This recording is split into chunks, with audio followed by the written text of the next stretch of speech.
कि जब ये प्रकरण पूरा सामने आया तो उस समय महुआ मोइत्रा की तरफ से क्या स्पष्टीकरण आया, और अब मैं समझता हूं जब दो लोग इस तरीके की बात कर रहे हैं तो अब उनके लिए भी ये जानना अव्वल तो बहुत ज़रूरी होगा कि वो उनका वर्जन क्या है, और दूसरी चीज़ वो अपने आप को डिफेंड करना थोड़ा सा मुश्किल पाएंगी। बिल्कुल, ये मुश्किल तो उनके लिए होगा, लेकिन जाहिर सी बात है उनके पास भी अपने रास्ते होंगे, उनकी भी अपनी एक सफाई होगी। उनका पक्ष अभी तक तो हमने जो देखा है कि वो सारे आरोपों का खंडन करती आई हैं। जब शुरुआत में निशिकांत दुबे का ये पूरा मामला सामने आया था तब उन्होंने साफ तौर पर कहा था कि लोकसभा स्पीकर निशिकांत दुबे के भी मामलों को देखें, और भी अन्य सांसदों के मामले इस तरह के हैं, उन्हें देखना चाहिए। और जब ये आरोप लगाया था निशिकांत दुबे ने कि लॉगिन पासवर्ड दिया गया, तब भी महुआ मोइत्रा ने कहा कि केवल मेरा क्यों, आप बाकी सारे सांसदों का देखिए ना कि कहाँ कहाँ से एक्सेस होता है।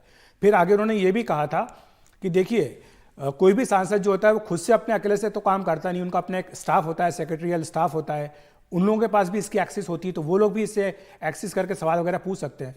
तो ये बात तक यहाँ तक तो जायज़ है, लेकिन जो बात खुद दर्शन हीरानंदानी अब कह रहे हैं कि उन्हें लॉगिन पासवर्ड दिया गया और वो भारत में नहीं, वो दुबई में रहते हैं, तो वहाँ से दुबई से वो एक्सेस कर रहे हैं। वीपीएन के थ्रू आप पता कर सकते हैं कि कहाँ से एक्सेस किया गया, किस पोर्टल को कब किया गया, कितने बजे किया गया, क्या लोकेशन थी यहाँ से एक्सेस किया गया, वो सब आजकल टेक्नोलॉजी के ज़माने में संभव है। और मेरे ख्याल से एक सवाल का जवाब ये देना भी मुश्किल पड़ सकता है, जिसका जवाब संभवतः वो देंगी, कि ये तो समझ में आ सकता है कि आप लॉगिन आईडी और पासवर्ड अपने स्टाफ को दे दें कि स्टाफ देख ले, या आपके आसपास के कुछ लोग दे दें, आपने किसी को वो अधिकार दिया हो। लेकिन दुबई में बैठा हुआ एक और कोई बिजनेसमैन अगर उसका एक्सेस ले रहा है, जो वो खुद दावा कर रहा है, खुद अपने तो ये समझाना मुश्किल होगा उनको। इंतजार रहेगा कि उनका क्या इस पर रिस्पॉन्स रहता है। राजनीतिक रूप से इसके बारे में अगर आप थोड़ा विश्लेषण कर दें कि इसके मायने क्या होते हैं, ये जो कुछ हो रहा है। देखिए, इसके मायने बिल्कुल स्पष्ट हैं। हालांकि दर्शन ने अपने जो हलफनामे में कई सारी बातें कही हैं कि वो महत्वाकांक्षी हैं और वो आगे बढ़ना चाहती थी तेजी के साथ। उन्होंने कहा कि 2 बार मुझे राज्यसभा ऑफर किया गया, लेकिन मैं लोकसभा का चुनाव लड़ना चाहती थी। जब वो विधायक थी तब दर्शन हीरानंदानी किसी बिजनेस समिट के दौरान कोलकाता में उनसे मिले थे। उसके बाद दोनों का संपर्क बढ़ा और काफ़ी ज़्यादा संपर्क आगे तक गया। तो ये सारी बातें तो दर्शन ने अपने इसमें लिखी हैं।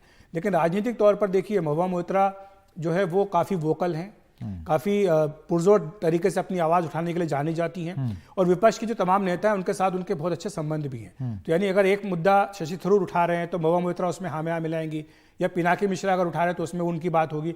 तो इस तरह से एक जिसको बोलते हैं कि समूह बना हुआ है जो कि एक दूसरे का समर्थन करते हैं। तो ये बात तो एक यहाँ पर हुई।